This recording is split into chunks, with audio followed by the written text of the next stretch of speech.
విలక్షణ పాత్రలను సమర్థంగా పోషించడంలో తొలిమెట్టుపైనే ఉంటారు కోట. తెలుగు తెరపై ఎన్నో మార్పులతో కూడిన ప్రయాణమైనది. ఇప్పటిదాకా ఆయన 700 చిత్రాల్లో నటించారు. తన నట ప్రస్థానం గురించి కోట శ్రీనివాసరావు చెప్పిన మరికొన్ని విశేషాలను చూసేద్దాం పదండి. నీకోసం ఎదురు చూస్తున్నానా? ఇంకా ఇది ఈ నాటకానికి క్లైమాక్స్. ఏమియో తమ పిండము. శ్రీరామ పట్టాభిషేక మహోత్సవమునకు ఇంకా 2 దినములే ఉన్నవి. ఈ లోపున మీరు ఈ కార్యమును పూర్తి చేయగలరా అను శంక నాకు కలుగుతున్నది. రేపటితో అన్నదమ్ములిద్దరూ ఒక్కటై తీరతారు. షూర్. నా పెట్టెను చతుశ్చక్ర శకట నివాస స్థానమందని భద్రపరచు గృహమునందుంచి తిని. ఏమిటి భద్రపరచు గృహమా? సామాన్య మానవుల భాష వాడు నాన్న. ఆ భద్రపరచు గృహమునే ఆంగ్లమున క్లోక్ రూమ్ అందరు. సరే సరే, ఆ క్లోక్ రూమ్ నుంచి నీ పెట్టి నేను తెప్పిస్తాను గాని జాగ్రత్త, ఆయన వచ్చేస్తున్నాడు. ఇన్ని పాత్రలు చేశారు కదా, ఇన్ని 100 పాత్రలు నీకు బాగా తృప్తినిచ్చింది. దానికి నేను చాలా అదృష్టవంతుణ్ణి. అంటే దానికి సమాధానం అంటేనండి, ఇదివరకు అంటే ఒక 15 నేను ఆల్మోస్ట్ ఇండస్ట్రీకి వచ్చినప్పటి నుంచి అనుకోండి, ఆ కొత్తలో ఎలా ఉండదంటే సినిమా ప్రభావం మనుషుల మీద ఉండేదండి.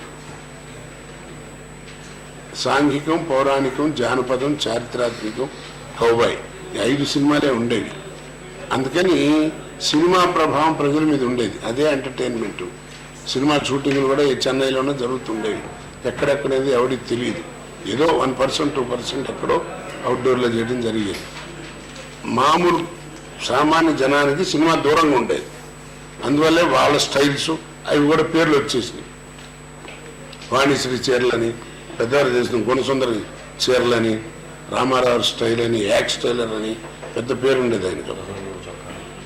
అలా నాగేశ్వర కట్స్, శోభన్ బాబు స్టైలు, కృష్ణ గారి స్టైలు, సాధనా కట్ అని ఇక్కడ వేసి ముందు ఆడవాళ్ళు ఇలా క్రాఫ్ట్ పెట్టుకుని ఇవన్నీ ఉండేవండి. సో ఇప్పుడు అది పోయింది.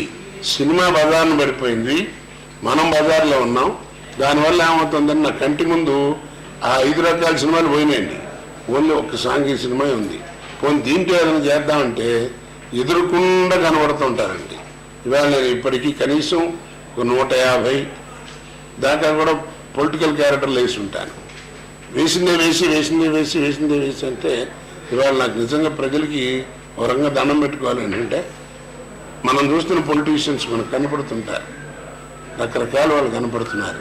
వాళ్ళలో ఉన్న మ్యానరిజమ్స్, లేకపోతే వాయిస్, ఏదో డైలాగు ఏదో తీసుకుని కొత్తగా చేయటం, దానికి ఫీడింగ్ అన్నీ మనకి ఎవ్వడూ ఇవ్వక్కర్లేదండి. మన టీవీలే మనకి ఇస్తున్నాయి, మీ ఛానల్సే మాకు ఇస్తున్నాయి. ఏమక్కర్లేదు. ఛానల్ ఆన్ చేస్తే 4 పొలిటీషియన్స్ మాట్లాడుకుంటే సాలండి వచ్చిన మళ్ళీ వేషం వచ్చారు. అట్లా తయారైపోయింది. సో అందువల్ల వెయ్యి లేదు, ఈ వేషం అనేది లేదండి. ఎందుకంటే రేపు ఇంకే వేషం వస్తుందో తెలియదు. అది అంతకంటే ఏం లేదు. తృప్తి ఉందండి. ప్రజలు మెచ్చిన ప్రతి వేషం నాకు నిజంగా గొప్ప వేషం కిందే లెక్క. వాళ్ళకి ఇంతమంది ఇన్ని ఆశీర్వాదాలు ఎట్లా వస్తాయండి చెప్పండి. కొట్టింది అతనైతే మీకెందుకండి బాధ? రాజుగారి గుర్రానికి గాడి తన్నిందనుకో, రాజుగారిని తన్నట్టే కదా. వీడి పెక్క కుక్క కరిసిందనుకో, నా పెక్క కరిసినట్టే కదా. బిగుసుకుపోయిన లెక్క బొమ్మలా సూపేంట్రా బాబు. నువ్వు చాలా అదృష్టవంతుడు రా సెక్రటరీ. 2 లక్షలకి 2 ఇచ్చాడు. అదే 10 లక్షలు ఇచ్చుంటే నీ డెడ్ బాడీ వచ్చేదిరా. మీరు చెప్పింది చేశాను గనక వాడు బతికాడు సార్. నేనే డెసిషన్ తీసుకుని ఉంటే వాడు డెడ్ బాడీ వచ్చేది.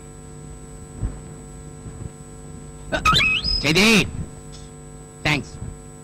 వచ్చలేనమ్మా, బోడిగుండేనేమందంట.